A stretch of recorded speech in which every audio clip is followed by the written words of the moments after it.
And I remember my mother and father telling us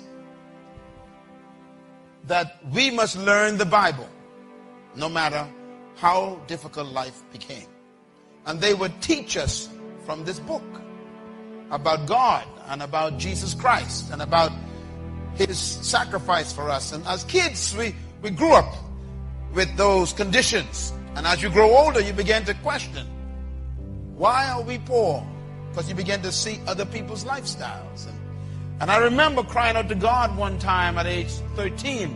I said, if you exist, you got to explain this to me. It was at age 13 that my life was transformed. Because that night at 3 a.m. outside on the dirt ground, under the stars in the Bahamas, with tears running down my face, I asked God to explain to me why we were poor. His answer was simple. He says, because of your mind. That began a journey for me. I surrendered my life to God that night at age 13. I never went back. At age 14, I wrote on paper everything I wanted to be and to do. Today, I am doing those things. And something happened between sleeping on the floor and flying my own jet today. Now, what happened is I had a mental transformation. Nothing changes until your mind changes. You can change your clothes and still have the whole mind. You can change your location and still have the old mind. You can change your house and still have the old mind. Nothing changes until your mind changes. And during that journey as a young man, I began to read the Bible at age 14. Ladies and gentlemen, I'm serious about this. I read this book at age 14. I read through the entire book, and I didn't understand nothing. Because the Bible is a very complicated book, and also I read it in the King James Version, which is even worse. But I read it because I wanted to know what God said to man. When I was 15 years old, I read the Bible again, completely through. And I began to understand it. By age 16, I began to memorize big chunks of this book. And my school lessons went from F to A. I became an A student because of this book. I graduated top of my school in high school because of this book. It taught me that nothing was impossible. So my whole life was changed because I fed myself new information from that book, which changed my concept of me. And I discovered things like this. The greatest tragedy in life is not death. Some people think that when someone dies, that's the worst thing that can happen to you. That's not true. I discovered that the greatest tragedy in life is not death, but it's life without a purpose. It is more tragic to be alive and not know why than to be dead and not know life.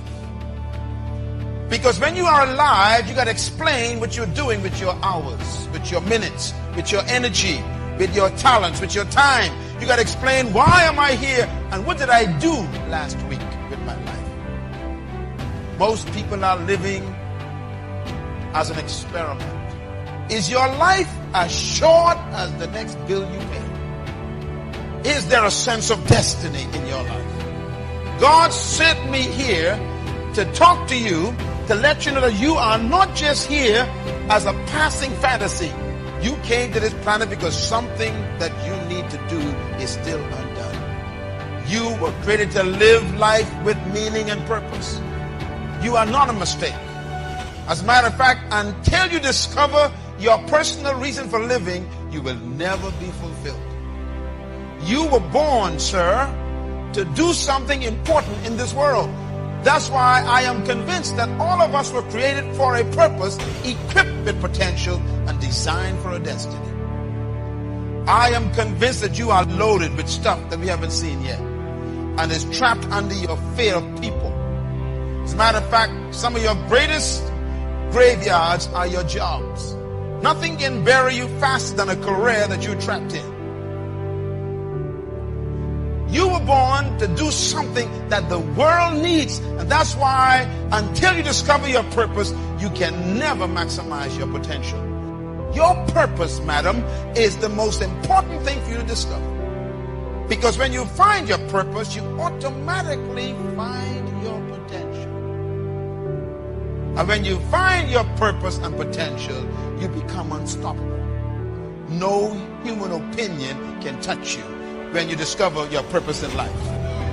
As we drove here from the airport to the town this afternoon, I saw something that always stirs me. And it makes me ask a question I asked when I was 17 years old. I asked this question: what is the wealthiest spot on planet Earth?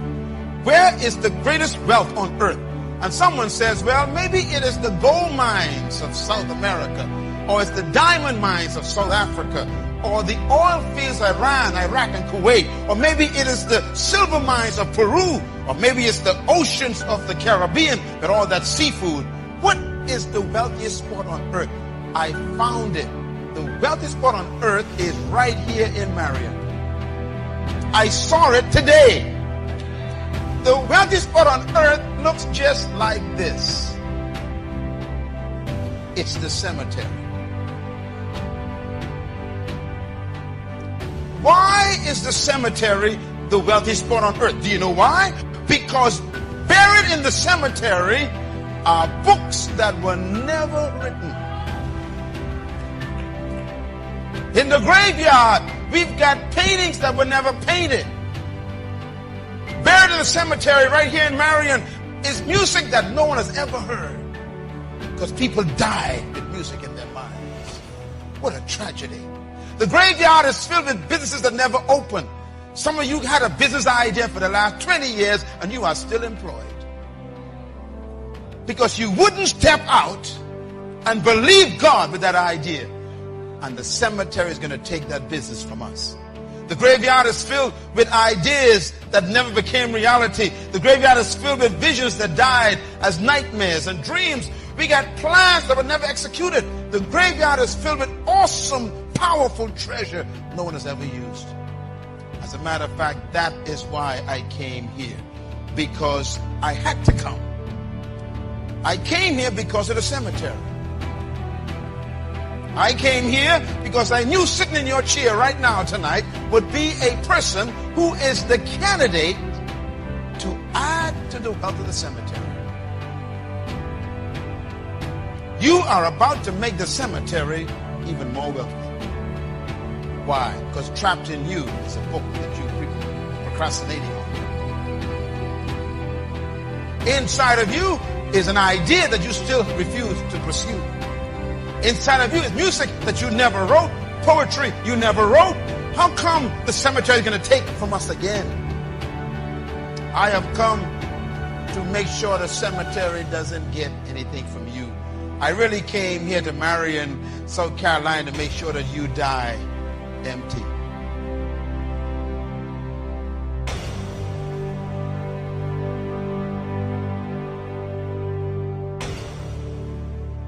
Thank you for watching our entire video today. If you feel you can bless someone, please join us and spread the gospel by sharing this video on your social media.